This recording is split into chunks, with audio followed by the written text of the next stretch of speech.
There are moments in golf when a player wins a trophy, and there are moments when a player wins something that may matter even more. For Charlie Woods, 2026 has brought both excitement and disappointment, pressure and promise, and one question that refuses to disappear. When will Charlie finally have his big breakthrough? The expectations around this young golfer are almost impossible to ignore. Every tournament is watched. Every swing is compared. Every mistake becomes a conversation. And every good round makes people wonder if this is the moment when Charlie Woods finally takes the next step. But there is something about his 2026 journey that many fans may be missing. The biggest story isn't simply whether Charlie lifted a trophy. It's what happened when things went wrong. Because at one point this year, Charlie looked like he might be heading toward another early exit. Then he fought back. And what happened after that revealed something about his game that could become extremely important in the years ahead. If you truly love golf, if this game means something to you, and if you enjoy following young players as they build their own stories, make sure you subscribe and become part of this golf family. Because Charlie Woods' journey is nowhere near finished. Charlie Woods entered 2026 carrying a name that almost every golf fan on the planet already knows. Woods. That name creates opportunity, but it also creates pressure. For Charlie, there is no normal introduction to competitive golf. People know who his father is. They know the championships. They know the records. They know the legendary moments. And naturally, they want to know whether Charlie can create something similar. But golf doesn't work like that. You don't inherit championships. You inherit the opportunity to learn. Eventually, every golfer has to stand over the ball with their own thoughts, their own nerves, and their own decisions.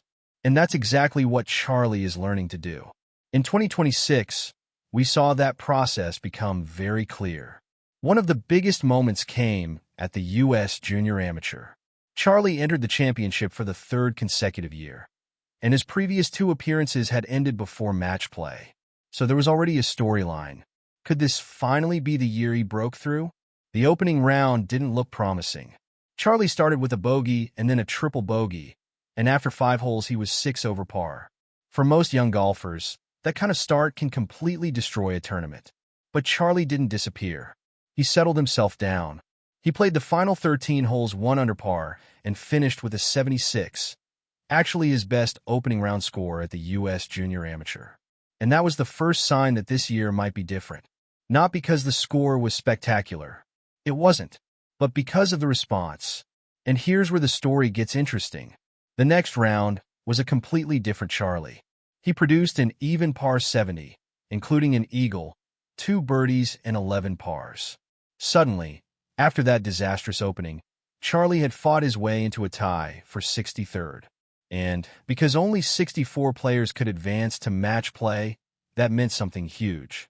He was alive, but not safely alive. 14 players were tied at 5 over par. Only 2 spots remained. 14 golfers, 2 opportunities, 1 playoff. Now the pressure was completely different. This wasn't simply about playing another round. It was about surviving. And this is where everything changed.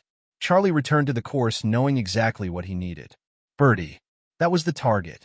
On the par 5 first hole, he went for the green in 2 from roughly 270 yards. But his shot found the left rough. He still had a chance. He still had an opportunity to recover. And then came one of the strangest moments of the tournament. During Charlie's next shot, a phone camera clicked during his backswing. The distraction affected the shot, and Charlie was visibly frustrated. He still had a chance to save the hole. He still had a chance to make the birdie he needed. But the putt didn't fall. Charlie made bogey. And just like that, his U.S. Junior Amateur run was over. He had gone from 6 over through 5 holes, to fighting back, to shooting 70, to reaching a 14 for 2 playoff, and then coming up just short. Now, some people will only look at the ending. They'll say Charlie didn't make match play. They'll say he didn't win. And technically they're right. But here's the part nobody talks about enough. Look at the progression. In 2024, Charlie shot 82 and 80. In 2025, he shot 81 and 74. In 2026, he shot 76 and 70. He still didn't reach match play, but the improvement is impossible to ignore. And for a young golfer, that matters. Because development doesn't always look like a trophy ceremony. Sometimes it looks like surviving a terrible start. Sometimes it looks like making yourself competitive again after you thought the tournament was finished. Sometimes it looks like standing over one final putt knowing that everything is on the line. Charlie experienced all of that. But the 2026 season didn't stop there. At the Junior PGA Championship, Charlie again showed flashes of progress. He opened with a 75. Then came a much better 70. That put him at 1 over after 36 holes and allowed him to advance through the first cut. But then came the third round.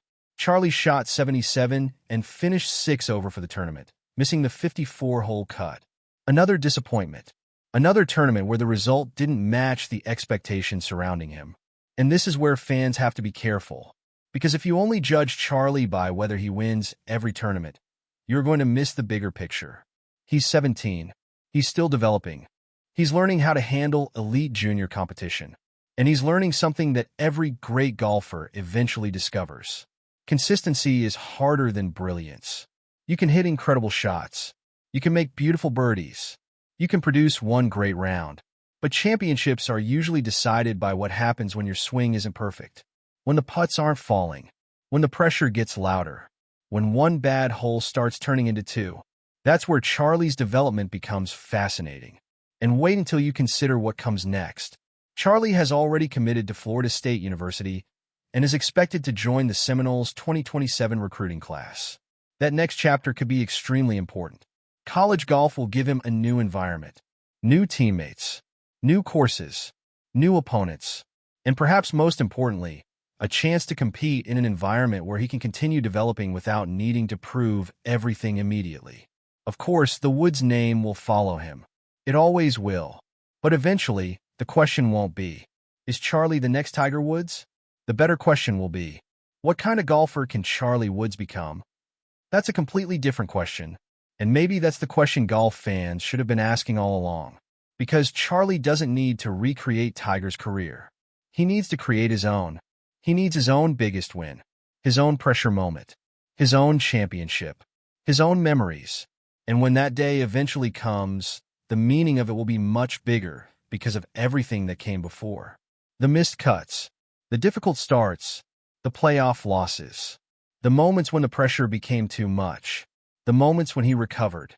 All of it becomes part of the foundation. That's why the 2026 U.S. Junior Amateur may be more meaningful than the final result suggests. Charlie didn't win, but he responded. He didn't reach match play, but he got closer than in his previous 2 attempts. He didn't dominate the field, but he showed improvement. And those are the small steps that can eventually become a very big story. Think about it. A player starts 6 over through 5 holes. Most people write him off. Then he fights back. He shoots 1 under over the next 13 holes. Then he shoots 70 the following day.